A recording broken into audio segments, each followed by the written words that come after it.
changed since I last saw you. Yeah. Changed, yeah, we made it. Well, I was here actually last week, but you were. I wasn't here last week.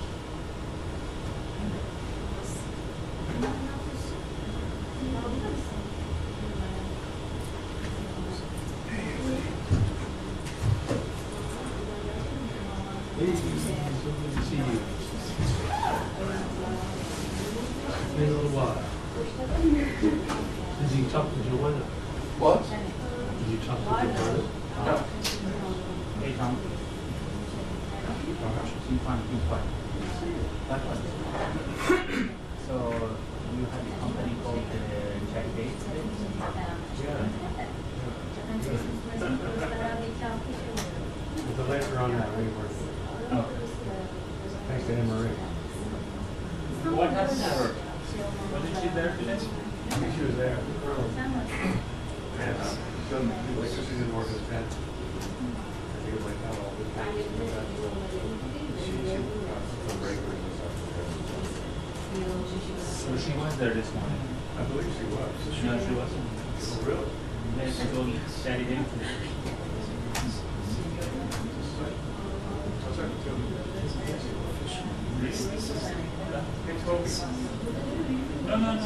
Because I received text messages. I'm fine. Oh, this is MBN. Yes, MBN, yes. He was here. Yes, and this is 19, and this is Alex. Okay. They're not supposed to, if they're not here, they're not supposed to be here. Yes, I agree with you. I agree with you. Yeah. But they cannot contest. Hello. Who created? Who created what? I wish I knew. Walter Lance. Oh, you know Walter. Remember Walter Lance? Yes. He come on again in the cartoon. He's a real guy. He come on later. He created Walter. Yeah. I really like Woody. There was a dairy family, and there was this English called Chili Willy. All of them were like part of the story. Yeah. And Walter Lance came at the end of the cartoon and made some comments. Yeah, Walter Lance. Yeah. And he looked like the French president, Father Giscard d'Estaing. He did. Okay. 1939 was when we got that country. Right. He was in the 60s. Oh. Baby boomers. Right. He made it come back. Yeah. I'm a baby boomer. He had to compete with and Mary Melody and so on. Yeah, it was quite something. Yeah. But the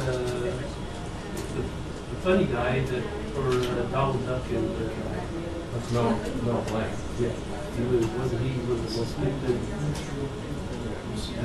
Well, he had voices. I think he was also oh yeah. He was quite something for the voice. Yeah.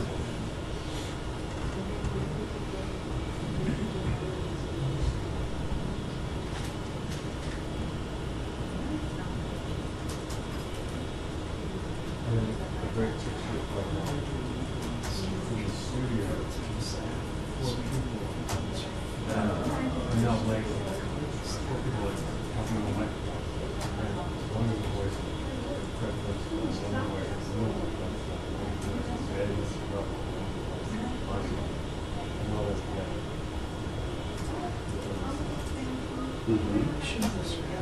So that whole thing, the whole like freestyle thing, was this take on the oh yeah. Yeah. They gotta kick it out in the chest.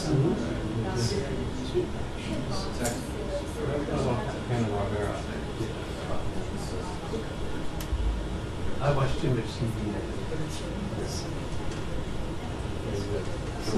A lot of baby boom. Television.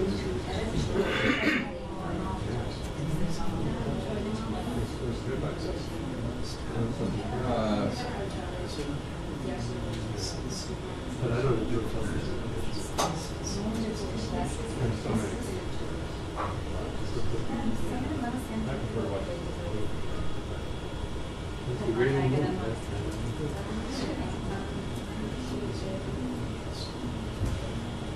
I prefer just talking to people through the interaction.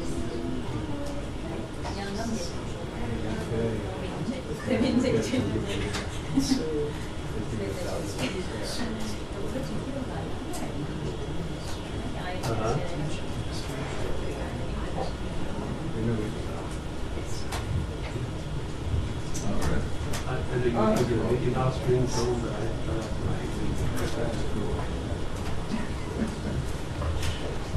my name's Anthony.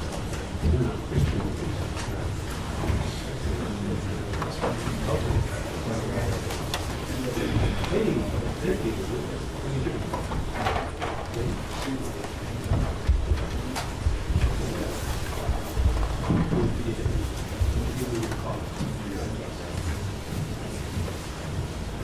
Can you text me?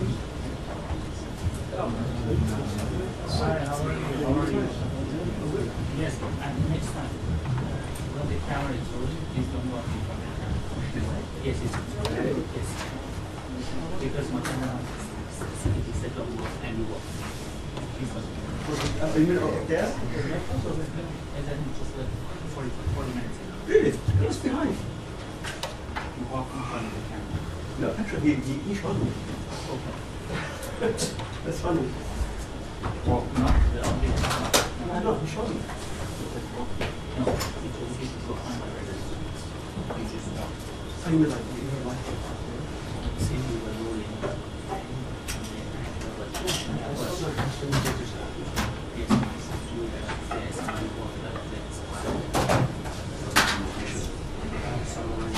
That's supposed to be like a. That's it.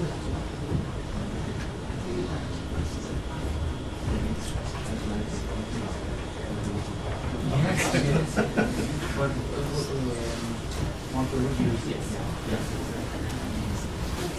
And I'm sure you were surprised with the defense department, right?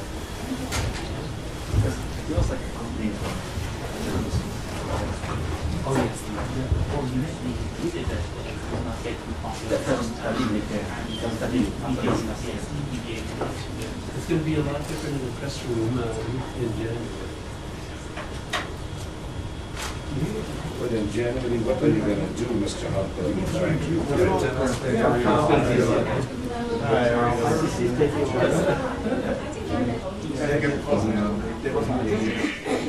Yeah. You know, we're gonna hope You have one for her too? I'm just going for. and I'm yes. You should put that. My wife's are. Oh, yeah, I was actually.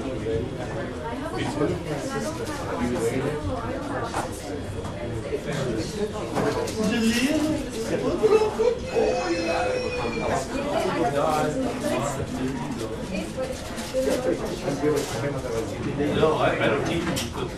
I already ate. I have spring types. All potatoes.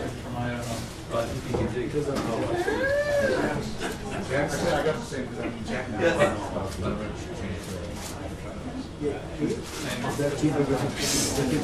You can have as much as you That's want. fine. Okay. You want big, tell the secret in the garden. This is the beef and sauce.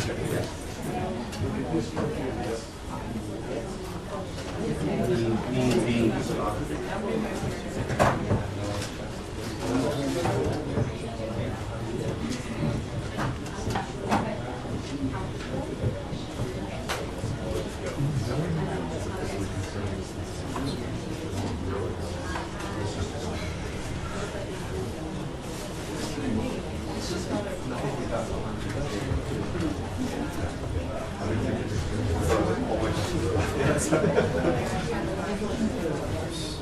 Yeah, they.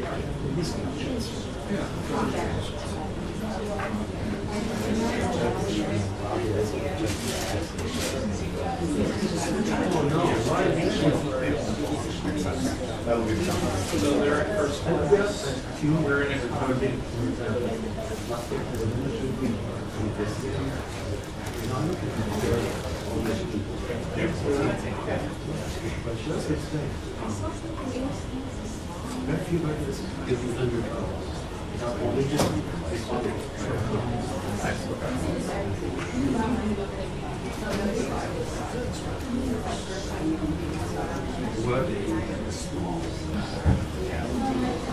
I thought Middle East.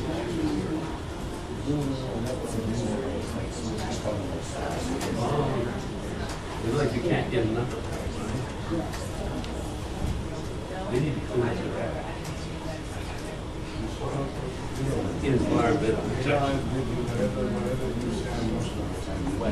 Yeah, we gotta have help, yeah. We gotta clean up our environment.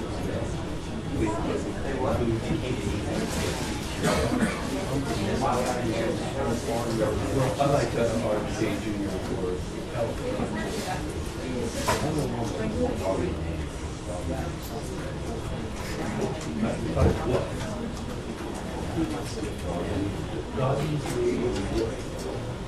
you know, you don't want to bark at the wrong tree, Jackson.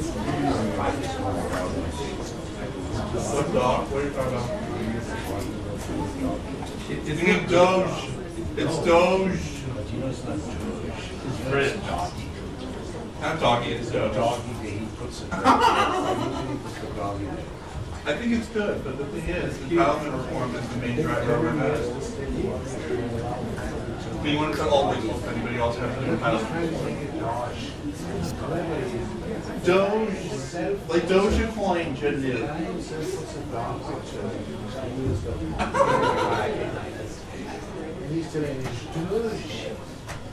Like Dogecoin. Like Dogecoin. Yeah. That's why Les came up with the name.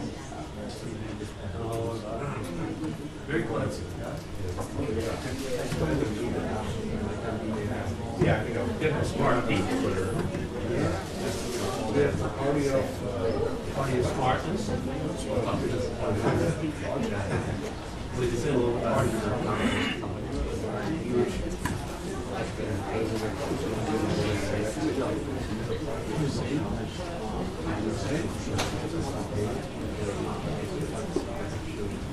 Also, the question is, how much influence will they have?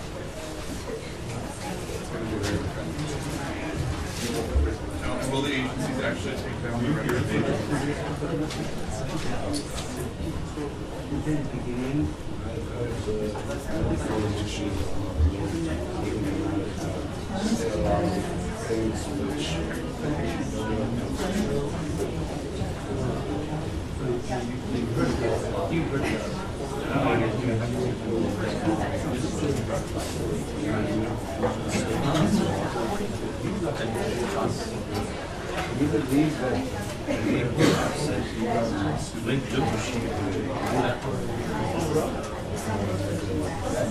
Yeah. What do you think about Elon Musk negotiating?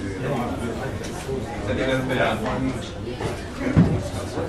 Musk, don't you think that before meeting somebody that has his institutional awareness and work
Raise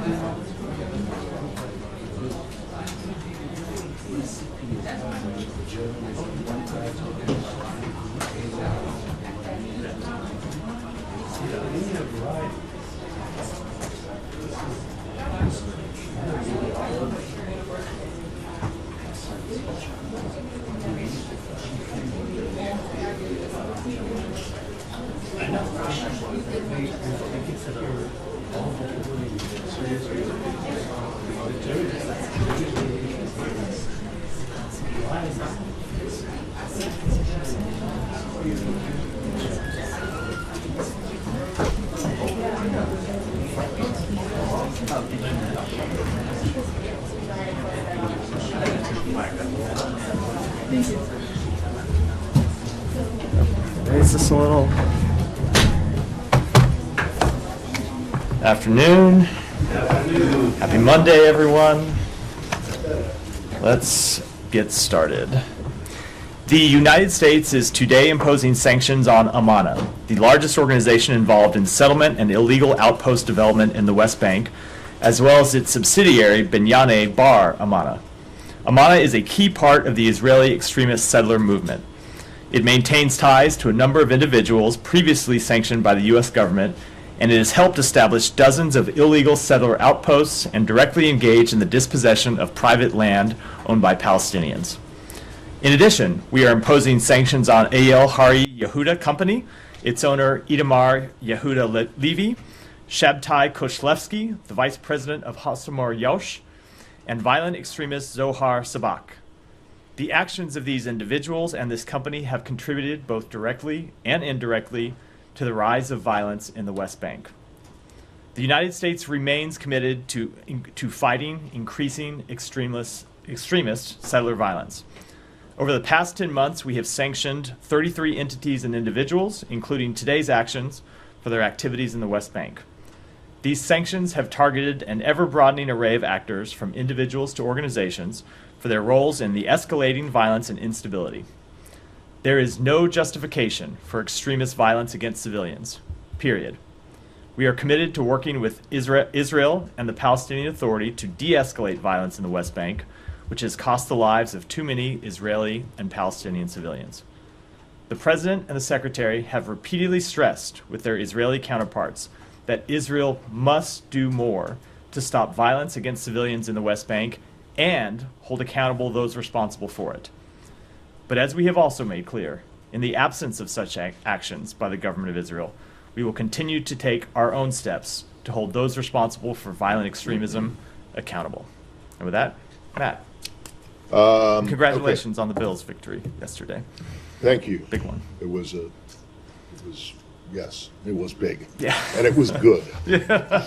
I won't speak. I'm glad that the whole country, with the exception of maybe Kansas City area, is happy. I'm not a partisan to either of those teams, so I won't speak to the relative goodness, but let your remarks stand. Well, thank you.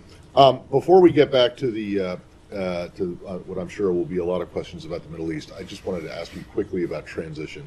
Is there anything new to report on contacts between incoming team and state? So a couple things. With respect to the official transition process, no, there's nothing that has changed. I'll let other agencies speak to the memorandum of understanding process. My understanding is that there has not been a signed memorandum of understanding, which is what has to take place before the incoming administration's transition team can come start work here, getting briefed and getting access to information to proceed in the transition process. That process has not changed. There has been an additional contact I can read out.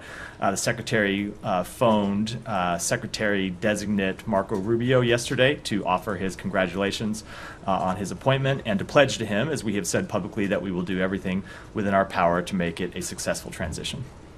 Okay, and that was the extent of it? That was the extent of the call. They called, yeah. Okay. Now, on to the, does anyone have another transition question? Did the Secretary talk about any policy issue? I'm not going to get into any further specifics other than that what I said, which is he called to offer his congratulations and pledged that we would work to make it a successful transition. So, on the Lebanon front, there's a whole flurry of speculation and reports that something is in the works. Can you fill us in on where things stand there? So we continue to be engaged with our Israeli counterparts, with the government of Lebanon, with a number of other countries, both in the region and outside the region, to try and reach a resolution to the conflict across the blue line. As you know, we've been trying for some time to get a resolution that would see UN Security Council Resolution 1701 fully enforced, and we are making progress on it, but I wouldn't want to comment on it beyond that. Do you know if are people heading out to the region? Well, we always have people moving around various places in the region, but with respect to any travel to Lebanon, I don't have any to announce today. Okay. Not everybody at once. Wait for. All right, Alex. Front row is very demure today. It's like everybody else was watching the Bills game and celebrating. No. Can we just stay then on the Middle East if you want to? Sure. I just on Gaza. Yeah. And the aid situation, which does not seem to have improved significantly at all since last week in your announcement last week.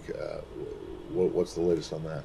So we have seen the situation improve, though to see the actual realization of all of those improvements, we do think will take some time. But we have seen the government they voted last week to allow 250 trucks per day in, and then in addition, the Prime Minister instructed the Minister of Defense to make every effort to get that level of daily truck deliveries up to 350, which is the number that we called for in the letter. As you know, they now have 5 crossings open. They reopened a crossing that had been closed. They opened a new crossing, things that we called for.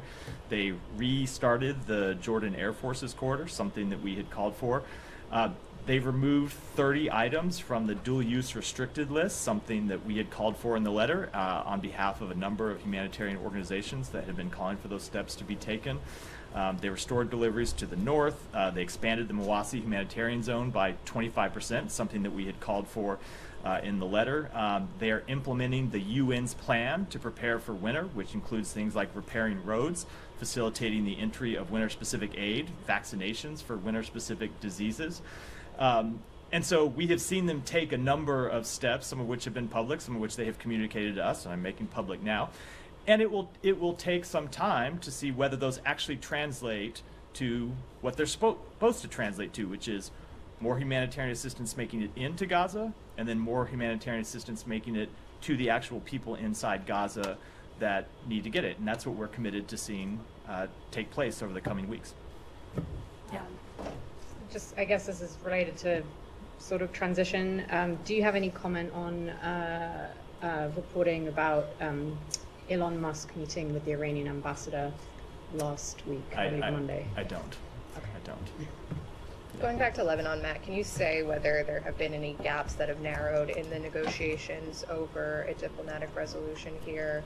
Has Hezbollah presented any response to the proposals that are said to have been briefed to them? You know, I just don't think it's productive, unfortunately, to get into the details of the back and forth negotiations, only to say that we have been at this for some time now.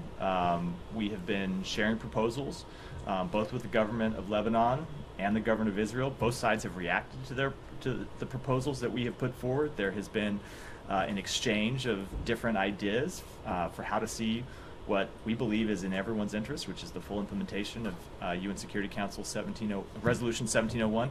And we're going to continue to stay at that process because we believe a diplomatic resolution is key to allowing the fighting to stop, to protecting civilians, and allowing the civilians in both Israel and Lebanon to return to their homes.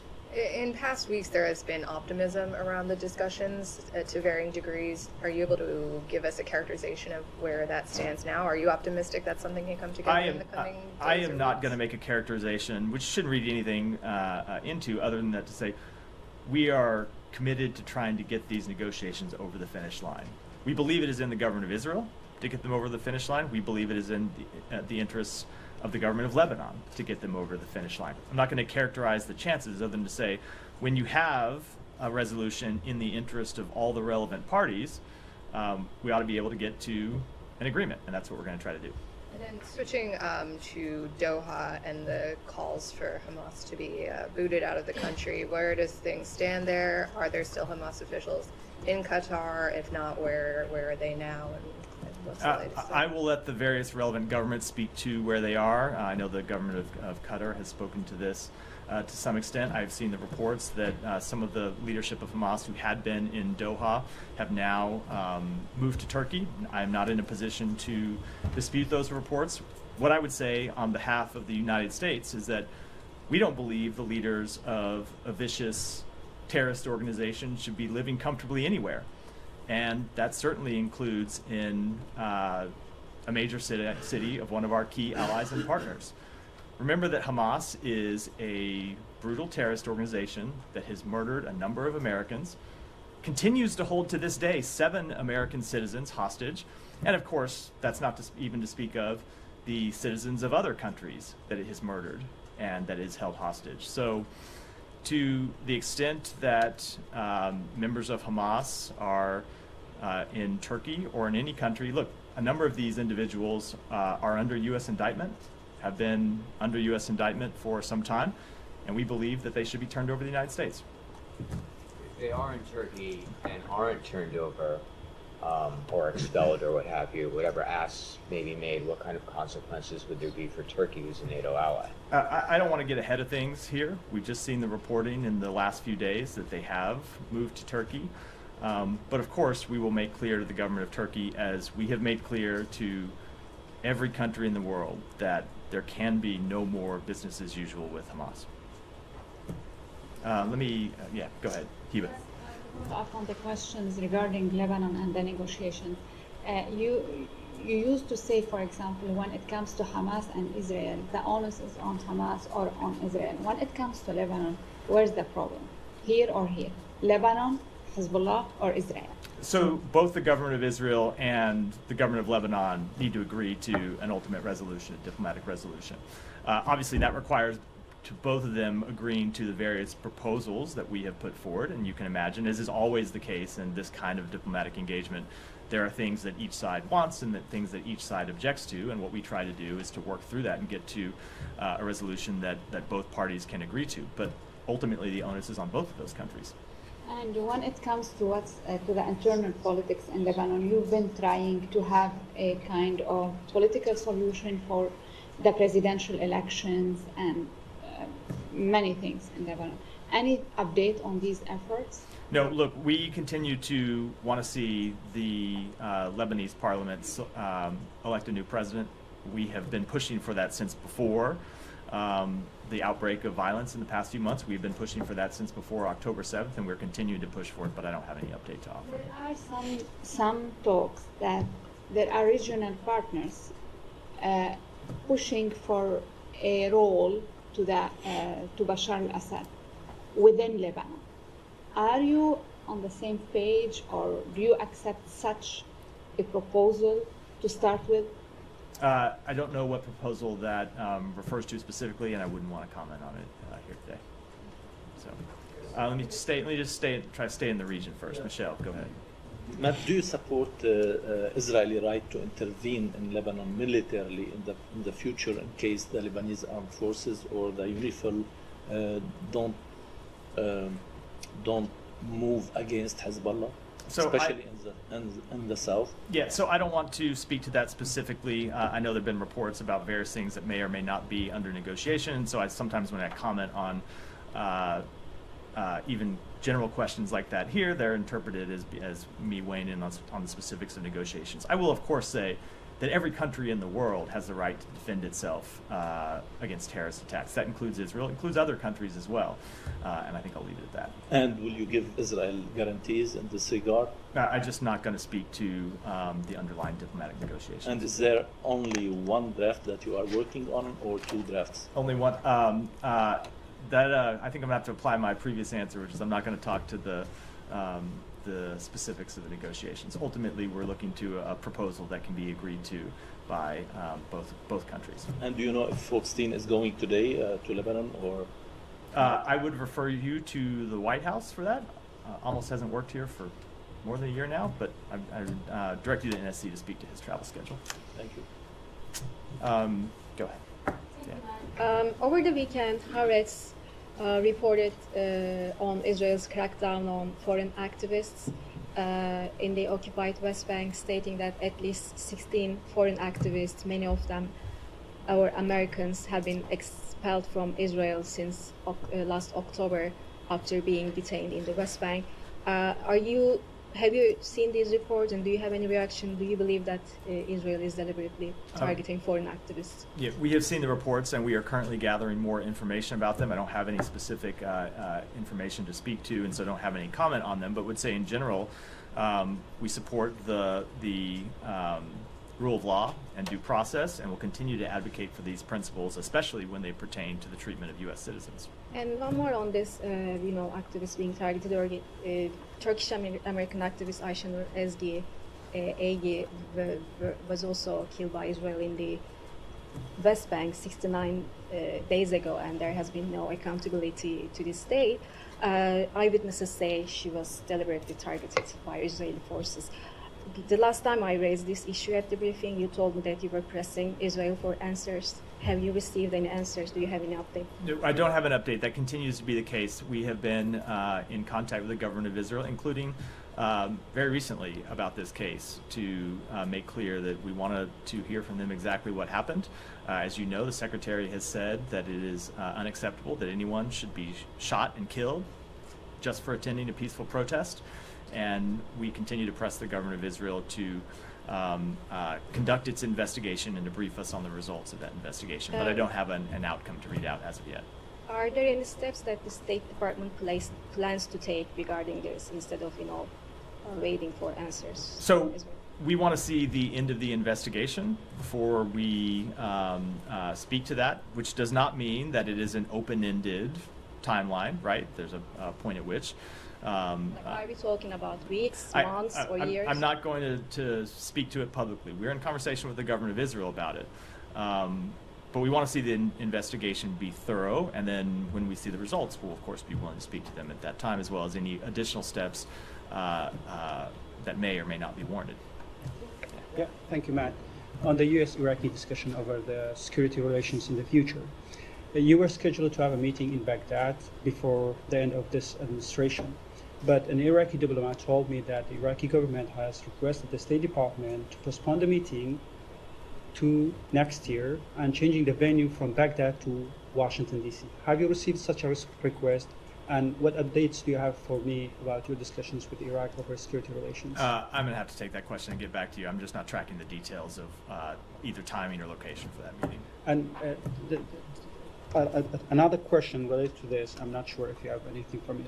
Does changing administration in Washington have any impacts on your discussion with Iraq over security relations and your forces in Iraq? So that gets back to a question I spoke to last time I was here, which I guess was week before last, right after the election, when I was obviously traveling last week. And the general answer to that is I obviously can't speak to what the next administration will do on any policy area anywhere around the world. We have made clear what we believe is in the interest of the United States, and we will continue to pursue those policies and continue to put them in place between now and January 20th, but I wouldn't want to speculate in any way what the next administration may do. And last question, the Iraqi militia groups has increased their attacks on Israel. I'm sorry, the Iraqi militias, yeah. They increased their attacks on Israel. Even yesterday they attacked Eliat. And they are using a pretext that Israel has used the Iraqi airspace to attack Iran. And the Iraqi government was saying that we are going to engage with the U.S. on this. What's your comment on that? Do you think it's the right pretext?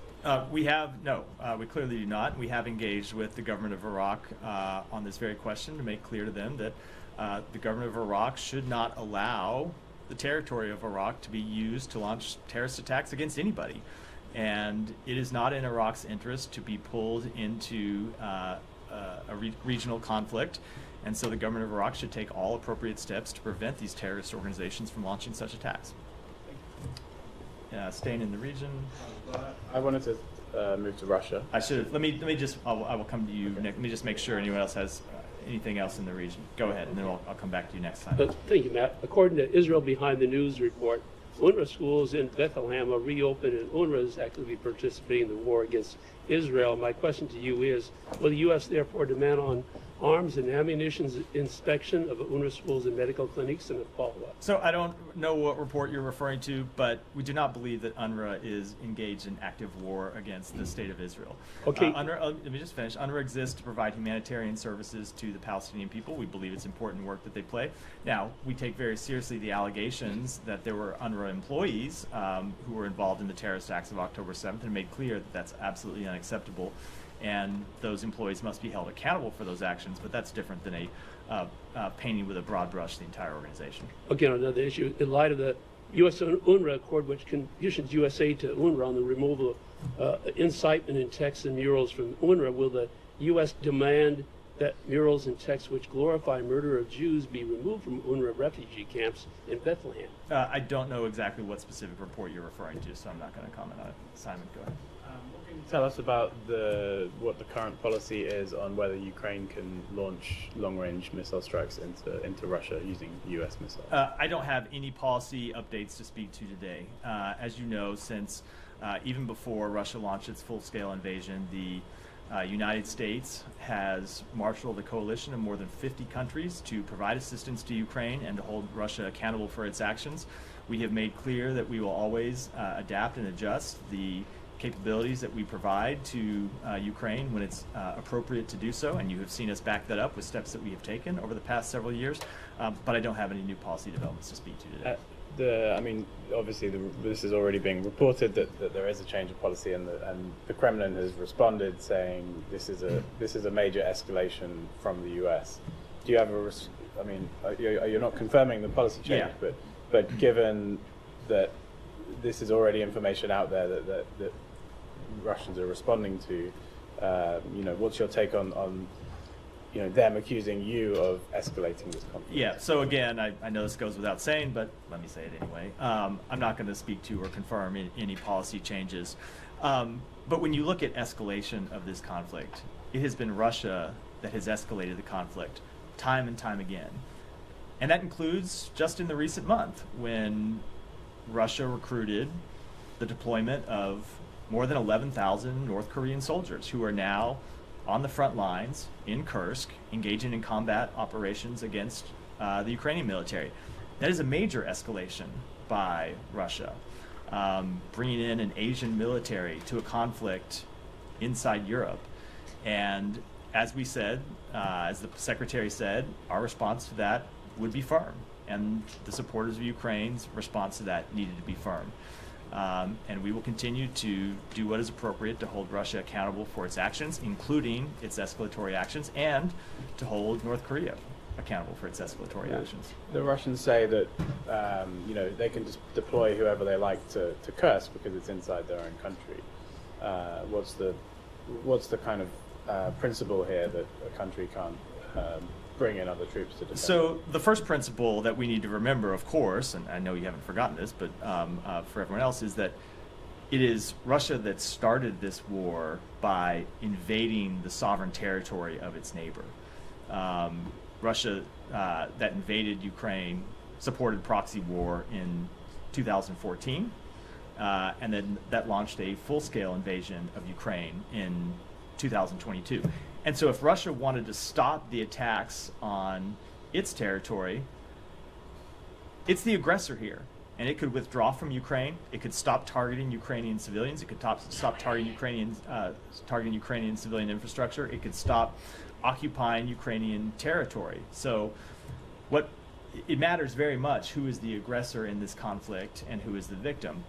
But the fact that Ukraine is defending the occupation of its territory by launching attacks inside Russia in no way justifies the escalation of this conflict by introducing a foreign army into conflict directly with Ukrainian soldiers. And you've said that since the election of Donald Trump as the president-elect, you've said you will surge remaining military assistance to Ukraine.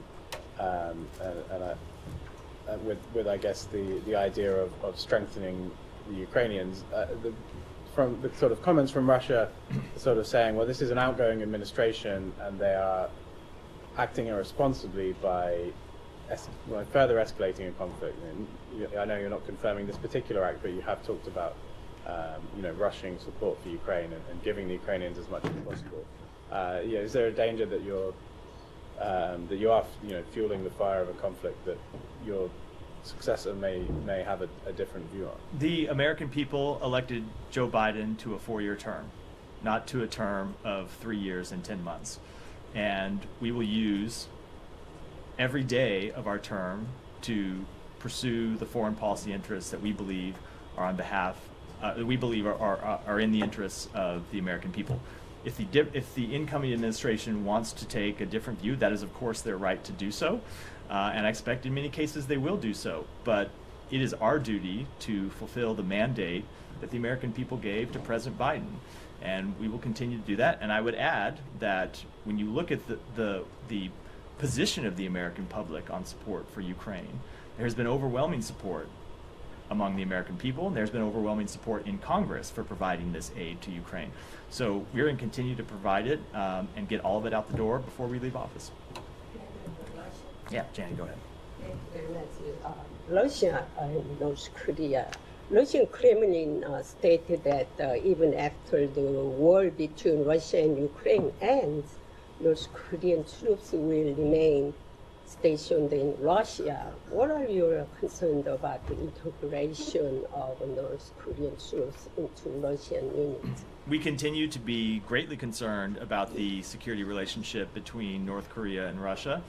And I think it's worth pointing out our concerns are not just because of the fact that North Korea has introduced its own forces onto the battlefield with Ukrainian soldiers, but what it is that North Korea might be getting in return.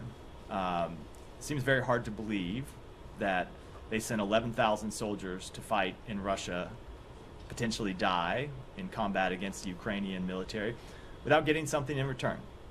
Now, we don't know what that may be, but it doesn't require a great leap of faith to believe that it is going to be something that is deeply destabilizing to security in Asia, which is why we have made those concerns quite clear to a number of countries in the region. North Korean Kim Jong-un said nuclear strengthening and announced that the preparation for war had been completed. How do you assess the nuclear alliance between North Korea and Russia? I just don't have any assessment at all to offer from here. Thank you. Yeah, just follow up on Simon's question. Do you have anything to confirm the veracity of a news report that following a nod from the United States, France and UK have actually decided to allow Ukraine to use long-range fires to strike deep within Russia, including the Storm Shadow missiles? I don't think you will be surprised at my answer, Nike. Having not been willing to confirm these reports about U.S. involvement, I'm certainly not going to speak to involvement on behalf of other countries. During your recent meetings with European officials, what sense do you get regarding the Land for Peace? Regarding Land for Peace, so I will say that when we were in Brussels last week and the Secretary met with a number of his foreign counterparts, met with the Secretary General of NATO, briefed the NAC and received updates from representatives of a number of NATO countries, and of course met with his British counterpart and had a number of other conversations over the past few weeks. What we have heard consistently is that it is for Ukraine to decide if it wants to enter into negotiations, when it enters into negotiations, what the parameters of those negotiations would be. That has been our policy, that it's up to Ukraine to make those decisions, and that has been the policy of our allies and partners, and we have seen no change in that policy by our allies and partners. But I do think it's always worth adding, when we talk about potential negotiations, that we have seen no change in posture by the government of Russia when it comes to negotiations. And you just have to look at the deadly attacks that Russia has launched against Ukraine over the past few days to see that far from showing any willingness to enter into negotiations, they continue to look for ways to escalate the conflict. Was there a growing acknowledgement that countries may be forced to accept a political reality?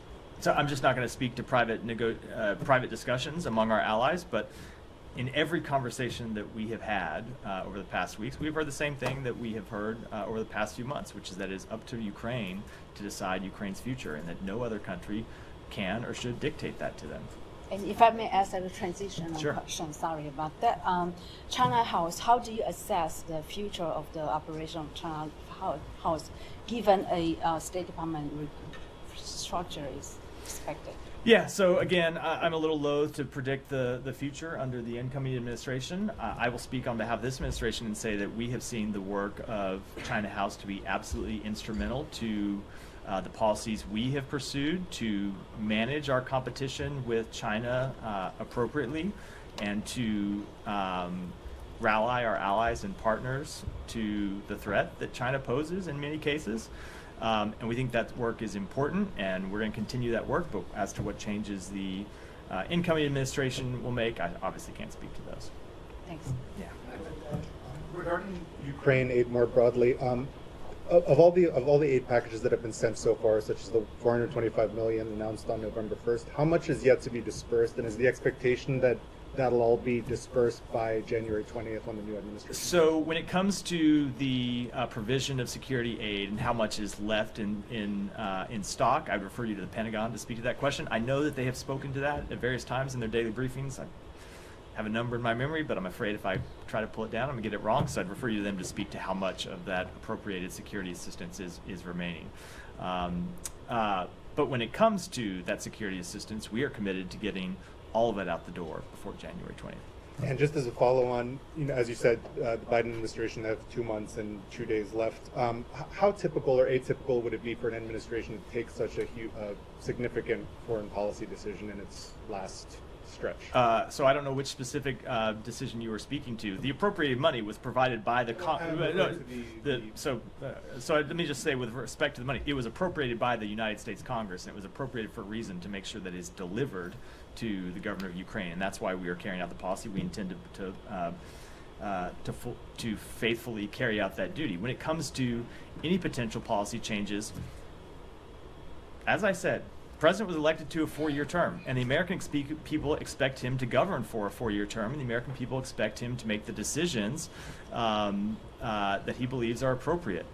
There is no one who thinks that for the first 2 months of the next term, they're supposed to continue to carry out the decisions made by this president. That's not how presidential terms work. There's one president at a time, and as long as Joe Biden is the president, he will make the appropriate decisions, and when the next president takes office, he can make his own decisions. Yeah. Thank you, Matt. Just a couple kind of clarifying questions for me. This is clarifying for me, it might be clear for others. Would you rather not talk about policy change, or there is no change? I said I'm not going to speak to any potential policy changes one way or the other. I mean, the secretary. I don't think you're unclear, Alex. Despite the preface to your question, I don't think you need clarification. The secretary made it clear that depending on the situation on the battlefield, we will adjust our policy. Have you done anything since the first time you heard about North Korea providing troops for Russia to fight? Anything to discourage North Korea from providing more? Yeah, we have been in close conversations with not just our allies and partners, but with other countries who we believe should be concerned. We have communicated directly with the government of China, who, as you know, has a very close relationship with the DPRK, obviously much closer relationship than we do, and have made it clear that we think this sort of deepening tie between North Korea and Russia, and especially the type of assistance that North Korea could receive from Russia in return, is not in China's interest, and that China ought to speak out against it, and that China ought to make clear to North Korea that this is something they object to.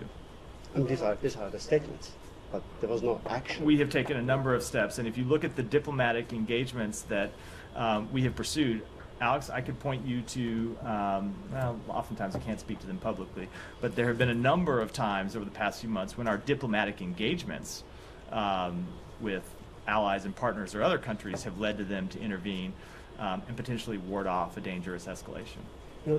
Tomorrow marks 1,000 days since February 24, 2022. Why not strengthen Ukrainians' hand while you can, by letting them strike back deep inside Russia? If you look at what the United States has done, we have supplied Ukraine with an extraordinary amount of equipment. billions and billions of dollars of equipment that they have used to prosecute this war, that they have used to push Russia back off of Ukrainian territory. In many respects, the job, of course, is not completed, and we have authorized them to take strikes inside Russia. Now, with respect to any other potential policy changes, as I said, I'm just not going to speak to them from here. You believe you still have time? I'm sorry? You believe you still have time? I don't have anything further to say on the matter, Alex. I think it's quite clear. Thanks so much. My last one on this matter. German Scholz called to Putin. Was it helpful, harmful? Where are you at? I don't have any comments by about the diplomatic engagements by the government of Germany, who is, of course, a close ally of the United States. Go ahead. Thanks, Matt. An Indian citizen, Anmol Bishnoi, was detained in California by the U.S. Immigration Department last week.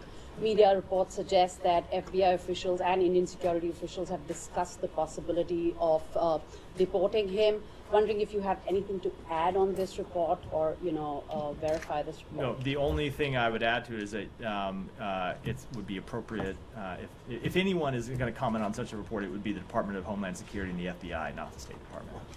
There were also disturbing reports of... I said is going to.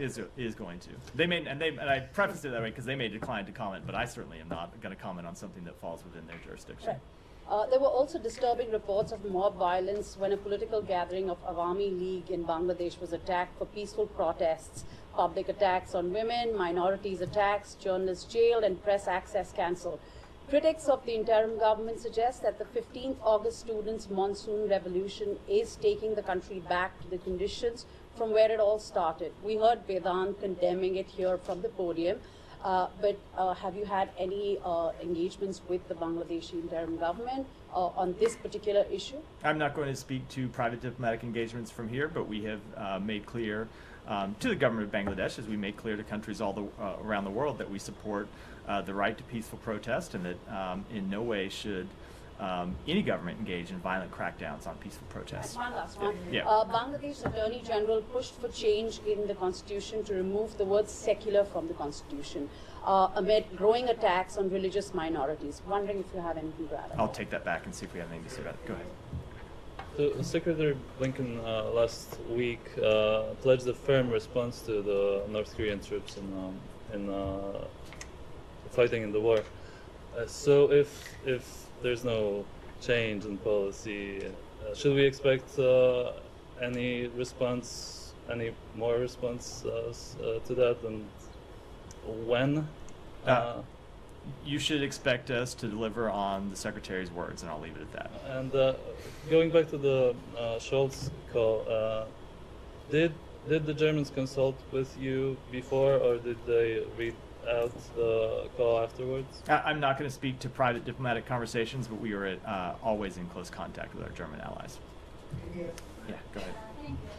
On UNRWA. When Israeli parliament actually passed the bill to ban UNRWA, you told me that you oppose this and there could be consequences under the U.S. law. I wonder, is there any update on that? Will this administration take any action against that? We are still in the implementation period for that law, and we have made clear to the government of Israel that how concerned we are about the implementation of that law, and will continue to stay engaged over the course of that implementation period, which is, I believe, 90 days. Thank you. Yeah, Jenny. Something that was in the letter that Secretary Blinken and Austin sent, this civilian harm channel, has that met yet? I am not aware if it's met yet. I know we were working to set up the meeting. I was traveling last week. I don't actually know whether the meeting has taken place, but we're looking to get it established. And then on the West Bank, there was another round of sanctions today, as you previewed at the top, but where's the thinking on sanctioning Ben-Gvir and Smotrich? So There's a push from congressional Democrats for you guys to do so. So I think you know the answer I'm going to give here, which is I'm never going to talk about potential sanctions targets before we take such an action, just as if you had asked us last week if we were going to sanction any of the organizations that we sanctioned today. I would have said we're not going to speak to potential actions. But we do mean it when we say the government of Israel needs to take further actions to crack down on those responsible for extremist settler violence, and if they don't, we are committed to taking our own actions. Would you support your partners sanctioning these two Israeli ministers, as the Brits have suggested they would be willing I'm to not do? going to speak to hypotheticals. These are the type of things that we discuss with them privately, but I think we ought to leave it at that. Yeah, Simon. There was a statement about Tom Perriello going to Sudan, or he's already there. I believe. And the Sudanese government put out a statement talking about some of the meetings that have happened that he had discussed with the Sovereign Council there. Several suggestions about I think it was mostly about humanitarian aid and a political process to end the war. Is there anything you can tell us about what those suggestions have been from the Special Envoy? So I just speaking generally, without getting the specifics of his meetings today, he was in Sudan to engage with Sudanese officials, including President Barhan, and other members of Sudanese civil society, to make clear our commitment to a civilian government, and when speaking to President Burhan and members of the Sovereign Council, to stress the need to stop the fighting and enable unhindered humanitarian access.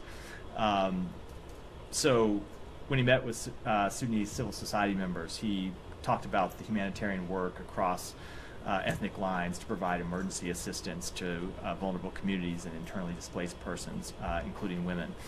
And he pressed with the government the need for further steps, given the scale and need of the challenge, to allow humanitarian assistance in.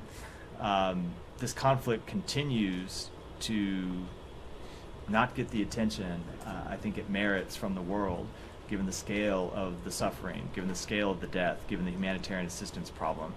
And so we were there to continue to press the government to do all it can to not hinder the provision of humanitarian assistance. And of course, we ultimately continue to want to get to a ceasefire and an end to the fighting. Did General Burhan agree to some of these things that you're suggesting? I don't have a further readout of the meeting. I haven't talked to Tom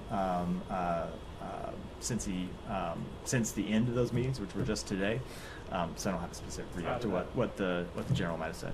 Is part of that like these relief corridors to get aid into Al-Fasher, Sennar, and parts of Khartoum? Let me take it back and either talk to the special envoy or his team and get you a more complete answer. Back to the Ukraine issue. On the reported permission for Ukraine to use long-range missiles, regardless of who's responsible for escalation, are you able to give us an assessment of whether there will be an escalation going forward, and how did the United States... Of whether what? How, if there's an escalation going forward, and how did the By United... whom? By, I'm lost in the question, so...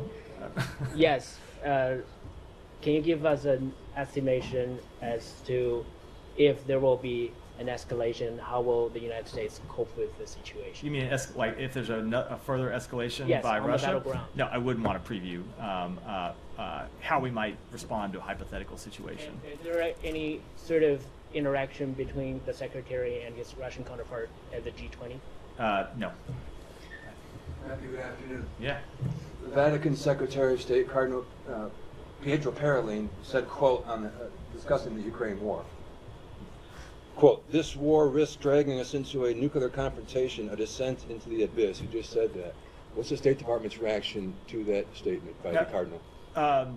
That we want to see the war end in a way that provides a just and lasting peace for Ukraine. But the way for that to happen is for Vladimir Putin to end his attacks on the people of Ukraine. But the war is now 1,000 days old as of tomorrow. Simply, who's winning and who's losing? I am not going to give you a day-to-day battlefield assessment here, but if you look at what Ukraine has done, going back to the beginning of this conflict, at least to the full-scale invasion, we have seen them win the Battle of Kyiv and stop Kyiv from falling when many predicted that it would fall within a month, certainly within weeks. We have seen them take back somewhere around half of the territory that Russia occupied. We have seen them in recent weeks occupy territory inside Russia and continue to defend it. So the Ukrainian forces have performed admirably up against, let's remember, a much bigger country with a military that was much larger at the outset of this conflict, with a military that had much more advanced equipment at the outset of this conflict, a gap that we have in many respects bridged through the provision of our assistance. So I'm not going to make any predictions about the future of this conflict, but I'll say if you look back at the way the Ukrainian military has performed over the past 2.5 years, they have performed not just with valor and with dedication, but with real results. How does it all come to an end then? I'm not going to make any predictions about how it comes to an end, but we want it to come to an end in a way that respects Ukraine's territorial integrity, that respects its sovereignty, and that doesn't reward a dictator who is intent on pursuing the acquisition of land through force. Okay, go ahead. Thank you very much. Lift ban on weapons sales to Saudi Arabia a couple of times. Meanwhile, what we observed, a widow of Saudi Islam journalist Jamal Khashoggi's wife, she wrote letters to U.S. senators, almost 100 letters, and only 9 responded. She is seeking for justice. The question is, with the start of this administration, these things, weapon transfer and defense deals with Saudi Arabia, all were linked with humanitarian records, rights, and other things. So did you guys get some assurances from Saudi Arabia for letting them in these defense deals? So look, when it comes to the provision of military assistance to any country around the world, of course we take into effect humanitarian record and how our weapons might be used, and we make the decisions appropriately. All right, that a wrap for today. Thanks, everyone.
Okay, perfect. We should probably head to Thank you.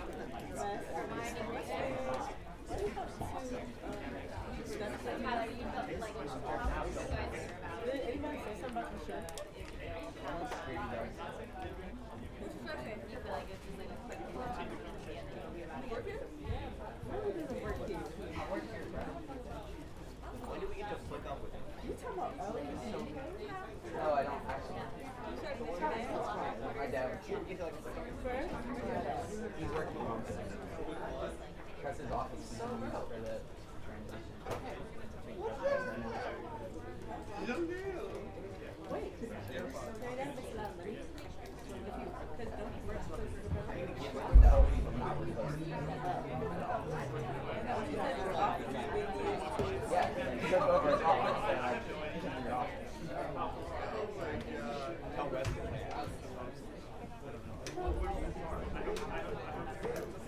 It's a horrible plan.